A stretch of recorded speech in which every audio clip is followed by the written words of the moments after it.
Bom dia, ouvintes da Sindicep Rádio Web. Está no ar Sindicep Entrevista, o programa que traz os temas mais relevantes do momento para os servidores públicos e para toda a sociedade. Você pode acompanhar ao vivo pela Sindicep, pela página do Sindicep Maranhão no Facebook. No programa de hoje vamos receber a secretária de Organização e Política Sindical, do Sindicep, Ilana Carneiro. Na pauta, situação da Covid-19 em São Luís. Bom dia, Ilana. Bom dia, Nielson. Bom dia a todos. Pois é, Ilana, a gente vai logo começar o programa já entrando no tema, e eu já vou te passar uma pergunta já para a gente direcionar logo o programa. Então, eu já de antemão, já te faço a pergunta aqui. Já há mais de um ano, né, do primeiro caso de Covid no Brasil, como está hoje a situação da pandemia dentro dos hospitais de São Luís? Nielson, depois de um ano de uma situação caótica, hoje a gente ainda se encontra numa situação de bastante preocupação. Os hospitais ainda continuam cheios, o hospital universitário ainda está cheio, com mais de 20 pacientes internados em situações com comprometimento de pulmonares por conta da doença do Covid. Então, assim, é muito preocupante. A real situação hoje. Hoje nós temos mais de 3 mil mortes por semana, então é uma coisa assustadora. E nos hospitais também está da mesma forma, assustador a questão da doença, do Covid, né? Pois é, isso aí a gente viu nos noticiários aí, essa situação, ela está aumentando, está ficando cada vez mais fora do controle, apesar de, às vezes, a gente ouvir que algum estado ou outro está estabilizando, mas a situação ela está realmente complicada. Como é que está a situação, tu que estás dentro dos hospitais, como é que está a situação das equipes, como é que as equipes médicas estão, as equipes da área da saúde, como é que elas estão nesse momento? Nielson, vamos retornar aqui ao primeiro ano, né? O primeiro ano do primeiro caso de Covid foi bastante assustador, né? No primeiro ano, as equipes ainda não sabiam trabalhar, então, assim, todo mundo fica muito apreensivo, todo mundo fica muito assustado, e foi bastante difícil o primeiro ano.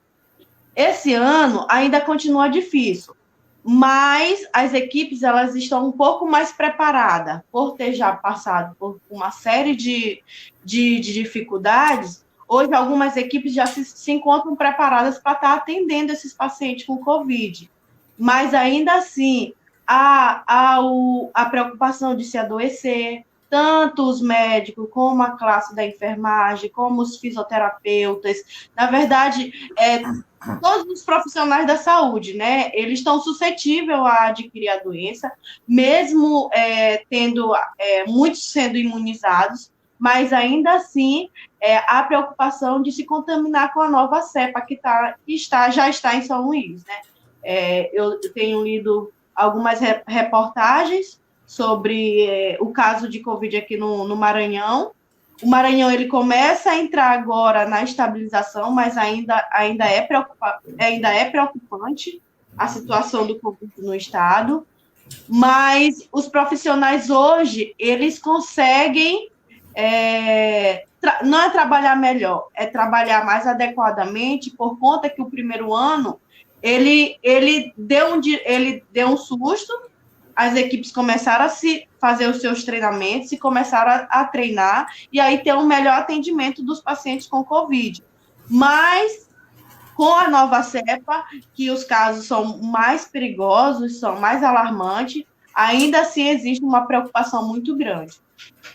Pois é, e também eu acho que a situação da Covid, ela vem muito desse processo também de conscientização da população, né?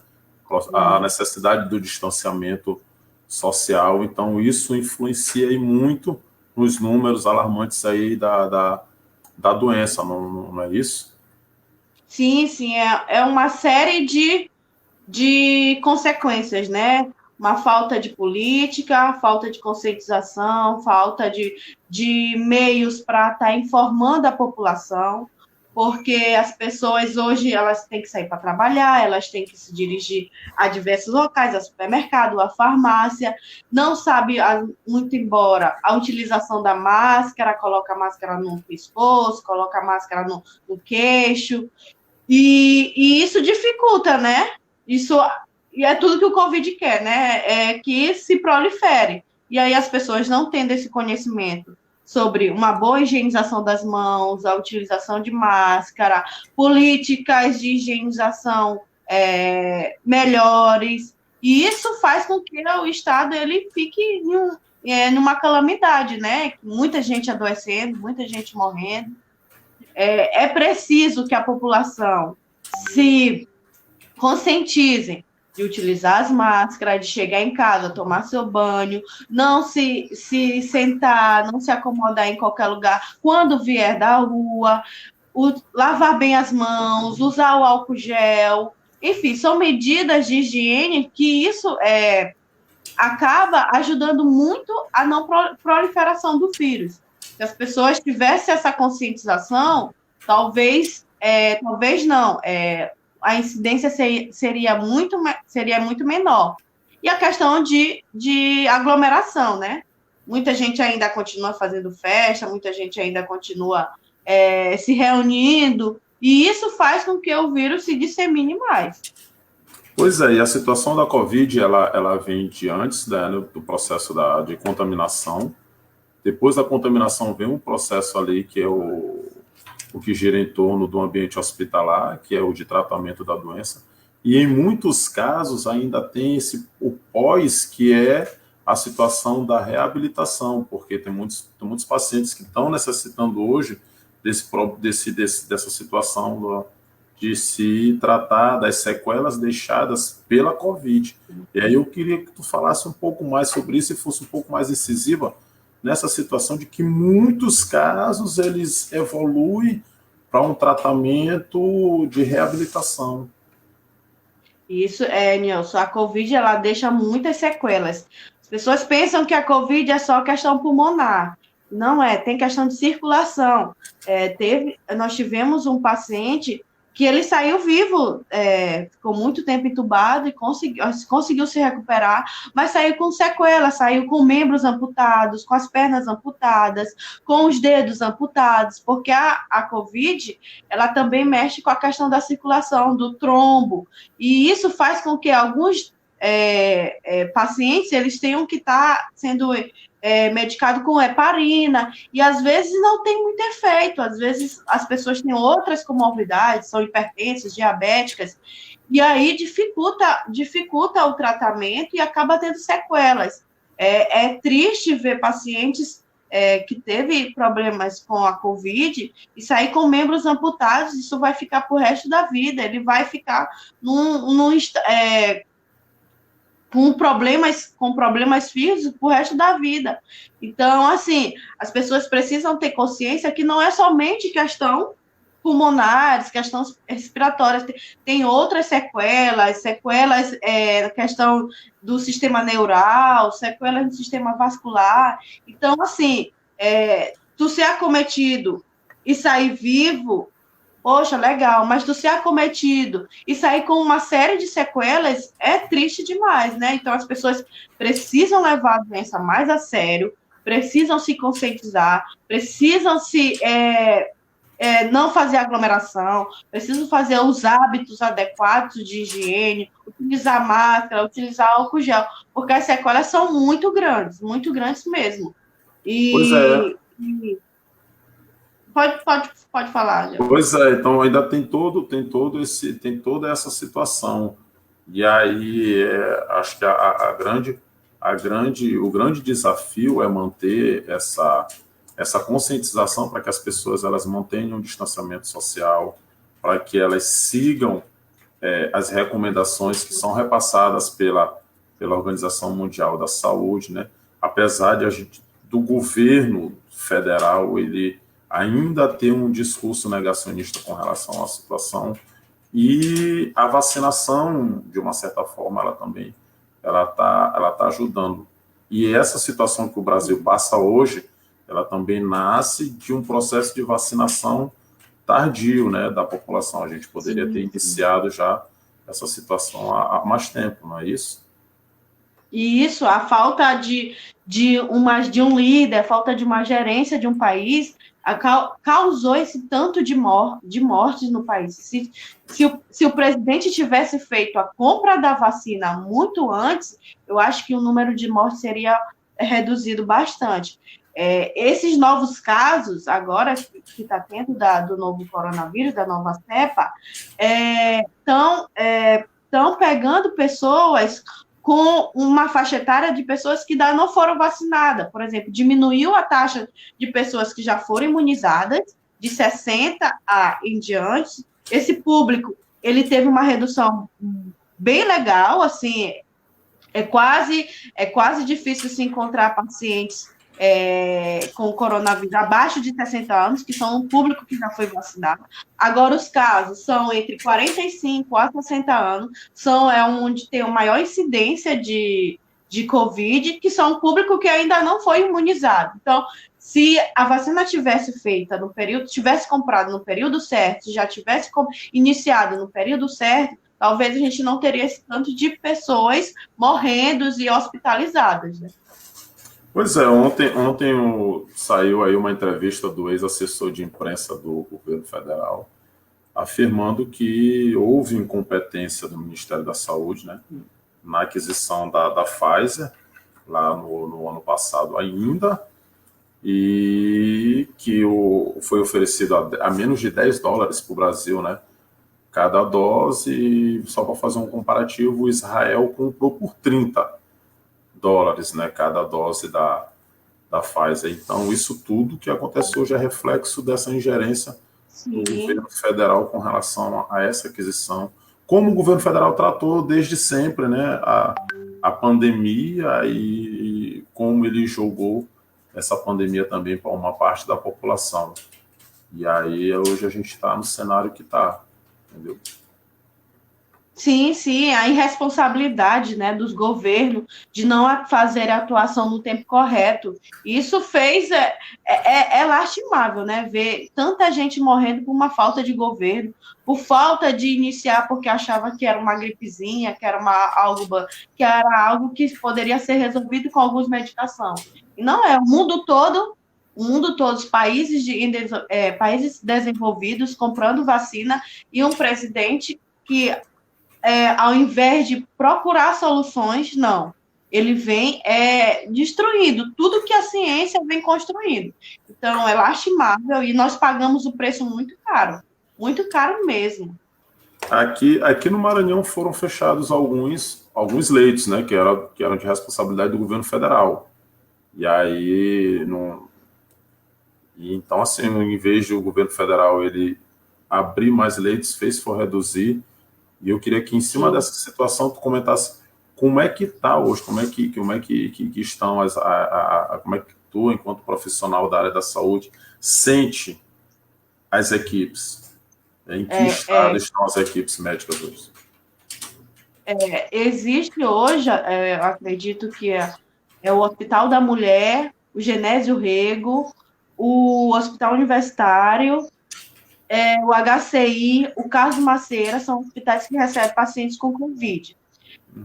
As equipes, como você coloca, as equipes hoje, elas são bastante, com a questão do coronavírus, elas estão bastante exaustas, já estão exaustas pelo cansaço do trabalho do Covid, que a gente vem lutando diariamente, e assim, é complicado, porque muitas equipes, por exemplo, hospitais vêm se contratando, porque as pessoas vão adoecendo e vão se afastando do funcionário, vai se adoecendo e vai afastando funcionário e vai sobrecarregando outros.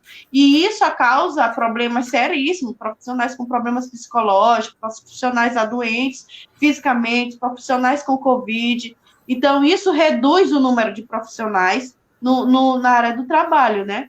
E isso acaba acarretando prejuízo para os pacientes que não vão ter uma boa assistência, que não vão ter uma equipe médica suficiente para dar uma qualidade naquele tratamento, não só do Covid, porque existem outras doenças que precisam de tratamento, né? O hospital universitário, no primeiro ano, ele parou com suas cirurgias para atender, mas hoje não. Hoje é diferenciado, se consegue trabalhar tanto com Covid como outras comorbidades, como outras doenças.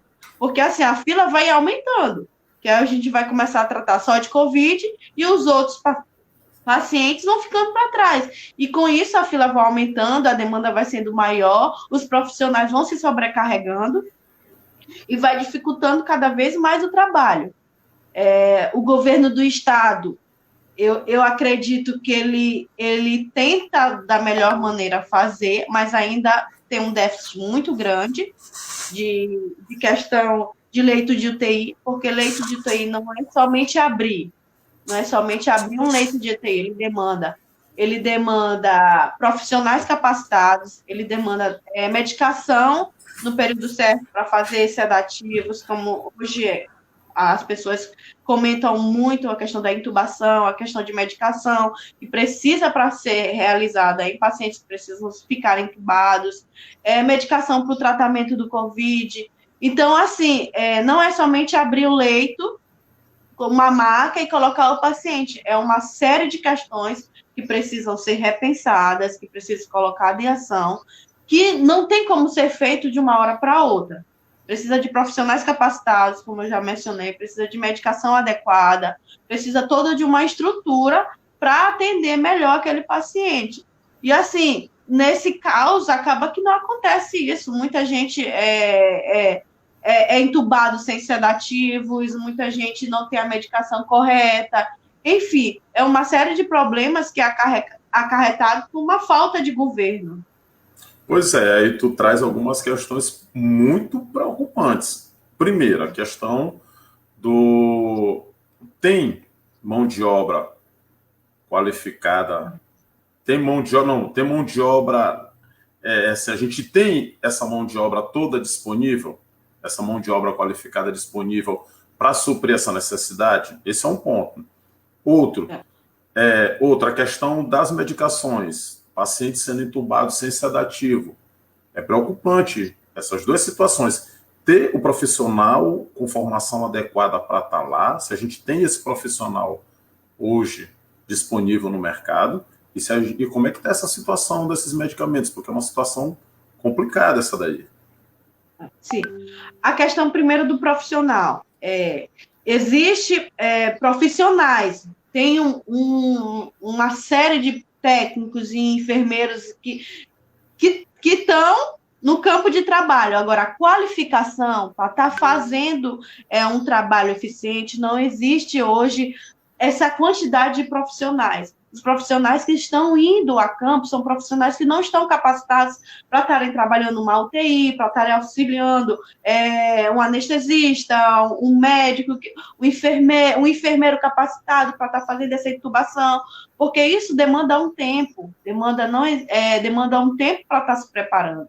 E ninguém vai chegar e já sabendo. Então, assim, existe uma gama de profissionais que estão indo para o mercado de trabalho sem qualificação. E aí, mais uma vez, quem sai prejudicado é o paciente, que não teve a conscientização, ou que foi pego pela doença. Enfim, é preciso que as pessoas parem para pensar quem é que vai me atender? Será se quando eu chegar, estiver doente, eu vou ser atendido por um bom profissional qualificado? Então, se a demanda é muito grande de gente doente, não vai ter profissionais capacitados suficientes para atender aquela imensidão de pacientes, né? Então, é complicado demais. Nós temos profissionais, sim, de enfermagem, de médicos também, mas não temos profissionais qualificados suficientes para atender aquele paciente. Pois é. A segunda... Vai continuar. A segunda pergunta, que é a questão sobre a medicação, aí está sendo noticiada em vários em vários jornais, televisivos, internet, enfim, em vários meios de comunicação, que existe uma falta grande de medicação. Se há uma demanda muito grande de utilização de medicação, não tem fábricas suficientes para estar fazendo esse enorme, comprando esse tanto de medicação, e fora a questão dos gastos também, né? Que os governos não estão preocupados em estarem comprando medicação correta para fazer a medicação certa no paciente certo. Então, é preocupante e bastante alarmante. Então, pessoas que estão assistindo, que estão escutando, se você puder ficar em casa, se você puder fazer as medidas de precauções, continue fazendo, continue utilizando as máscaras, porque a situação é muito preocupante. Hoje, os pacientes que são acometidos pela Covid, eles não ficam em enfermarias. A grande maioria estão indo direto para a UTI, porque o diagnóstico deles são muito graves. Então, acaba que precisa de mais profissionais qualificados e mais medicações corretas para estar fazendo tratamento. Pois é, às vezes eu vejo algumas pessoas dizerem, mas a mídia ela está fazendo um alarme desnecessário, a mídia ela está colocando pânico na sociedade, e aí a gente tendo esse bate-papo aqui, muito das coisas que a gente está conversando aqui, a mídia sequer fala, entendeu? Sim. A mídia sequer mostra a real situação, falta de médico, falta de profissionais como um todo, entendeu? Com a qualificação necessária. Se eu vou abrir mais leitos, a situação não é abrir mais leitos de UTI, mas é colocar profissionais que possam me garantir que esses leitos funcionem.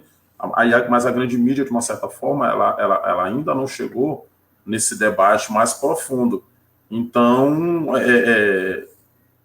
só o que a gente mostra, o que a gente vê, o número de óbitos e tal. Então, a sociedade ela ainda não tem a real dimensão, eu acredito, mesmo após um ano de pandemia aqui no Brasil, a população, de um grande modo, ela ainda não tem a real percepção do que é o Covid, quais as suas consequências pós-contaminação, entendeu? Aqui mesmo no Sinicep, esse ano, nós perdemos 3 diretores, entendeu? 3 diretores próximos que foram vencidos pela Covid. Sim, porque assim, os jornais, eles falam mais a questão de estimativa, né? De dados, mas não colocam a realidade. A realidade, se uma pessoa ficar uma hora numa UTI, ela vai ver o quanto é difícil aquele paciente ele sair vivo, porque assim, são cuidados que precisam ter toda hora. É uma fralda que tem que trocar, é medicação que tem que fazer na hora certa, é monitorização, é drogas vasoativas que tem que ter ali para o paciente estar em sobrevida. Assim, é assustador. Quem ficar numa UTI de Covid é assustador. Porque, assim, não pode ter uma grande quantidade de profissionais ali dentro, por questão da transmissão do vírus. Os pacientes precisam de um cuidados a mais, o paciente precisa se redobrar na monitorização, e sim, uma série de questões, e se os meios de comunicação tivessem mais acesso e fossem mais incisivo em mostrar, olha o que acontece com um paciente que fica internado com Covid, talvez, não sei, né? Talvez a população ela abstraia mais a questão de não, precisamos ter cuidado, precisamos ter consciência. É triste demais ver pacientes que não têm, às vezes, profissionais qualificados para estar fazendo a intubação, e às vezes faz uma intubação errada e acaba aquele paciente indo a óbito, ou pacientes que precisavam de heparina e precisavam ser heparinizados e não tem a medicação e o paciente acaba indo a óbito.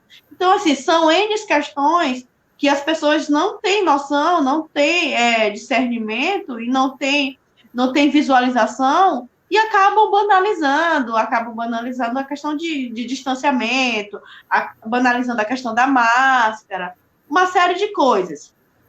Pois E é. talvez se entrasse na realidade, né? Se as pessoas observassem ou olhassem como é que acontecia o tratamento em pacientes, talvez as pessoas ficariam mais em casa, mais quietas, né? É claro que tem muita gente que precisa trabalhar, que precisa sair, que não tem a sorte de se isolar, mas ter o cuidado adequado seria ideal.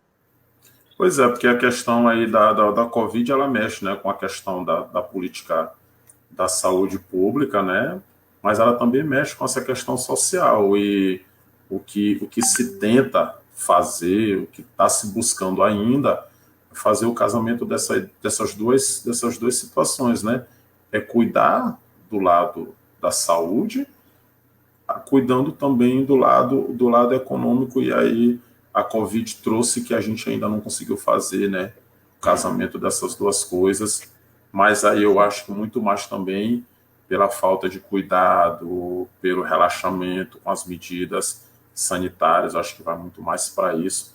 E aí já puxando um gancho, que a gente já está caminhando para o final do programa, eu já queria que tu respondesse essa pergunta, já tipo falando sobre a necessidade do distanciamento, da higienização, de seguir as normas repassadas pela Organização Mundial da Saúde e buscar aqui na tua fala a conscientização das pessoas no intuito de diminuição dos casos de não contaminação, e aí tu já passava para as tuas considerações finais também, para que a gente já fosse encaminhando aí para o final da entrevista. Nielson, primeiro fazer um alerta à questão da higienização. Eu acho que as pessoas é um problema de saúde pública, questão sanitária, né? Então, acho que as pessoas precisam ter esse primeiro olhar. Higienização. Eu vou me dirigir à rua, eu utilizo a minha máscara e coloco álcool gel na minha bolsa, porque eu não sei se aqueles locais onde eu vou vai ter uma pia, vai ter um álcool. Enfim.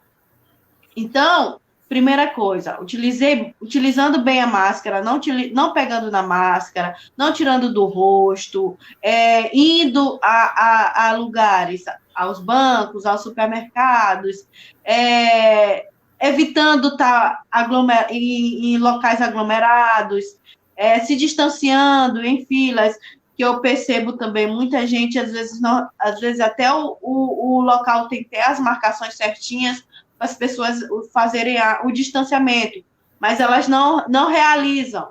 Eu também não entendo por que as pessoas não realizam a questão se está tudo organizado para a gente fazer o distanciamento, por que as pessoas ainda insistem em estar aglomeradas. Mas, enfim, fazendo o distanciamento social, evitando estar indo em lugares com muita aglomeração, utilizando a máscara, higienizando as mãos. Se eu cheguei da rua, fui no supermercado, cheguei da rua, tirei minha máscara, botei para lavar, tomei o meu banho, não me dirigi a ninguém da minha casa. Isso evita a disseminação da doença.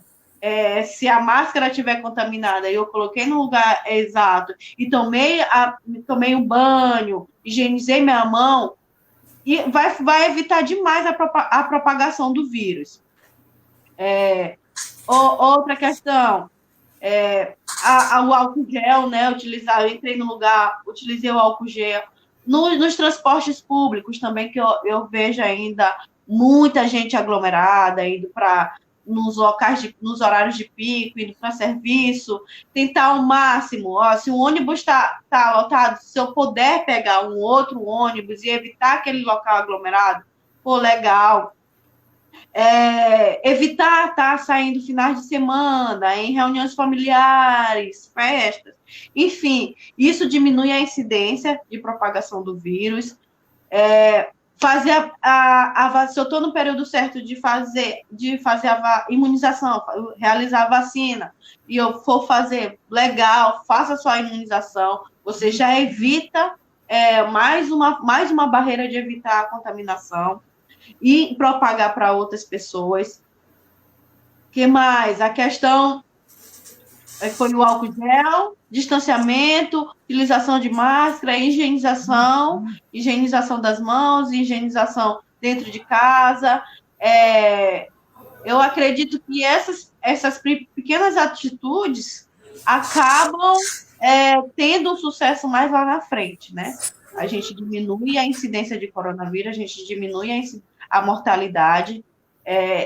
Eu peço a todos que tenham compreensão, que leiam sobre a doença, que se informem, porque a doença é séria, não é uma coisa fictícia, não é uma coisa que está passando na televisão. A gente está perdendo muita gente próxima da gente, porque a gente olhava como se fosse algo distante. Ah, não vai acontecer na minha família.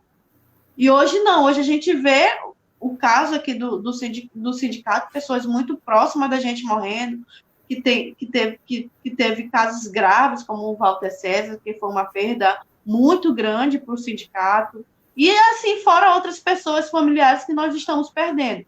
Então, o que eu peço é conscientização, informação, e que as pessoas tenham cuidado com a sua vida. Se eu não tenho cuidado com a vida do próximo, mas eu pelo menos tenho cuidado com a minha vida, né? Eu não quero passar por dificuldades hospitalares que venham a levar à minha morte. Então, que eu possa pelo menos zelar pelo meu, se eu não zelo pelos outros, eu zelo pela minha vida. Eu acho que é esse o recado que as pessoas precisam saber, que a doença é séria, é grave, e muitos profissionais já estão exaustos, doentes, por conta dessa doença. Então, eu peço encarecidamente que todos sigam os protocolos de saúde. Oi, Lana, o programa da gente está chegando ao final e a gente quer te agradecer, né? Agradecer a participação aí da nossa secretária de Organização e Política Sindical do Sindicep, a Ilana Carneiro. E queremos também agradecer a companhia dos nossos ouvintes, dos internautas, tá? Que estiveram conosco até agora e que continue com a programação da nossa rádio, da Sindicep Rádio Web. Muito obrigado e até o próximo programa. Obrigado a todos, que Deus abençoe a cada um e que a gente possa seguir de forma consciente e tranquila. Obrigado, querido, obrigado. Até o próximo programa. Um abraço a todos. Até. Sigam com a programação da Sindicep Rádio Web.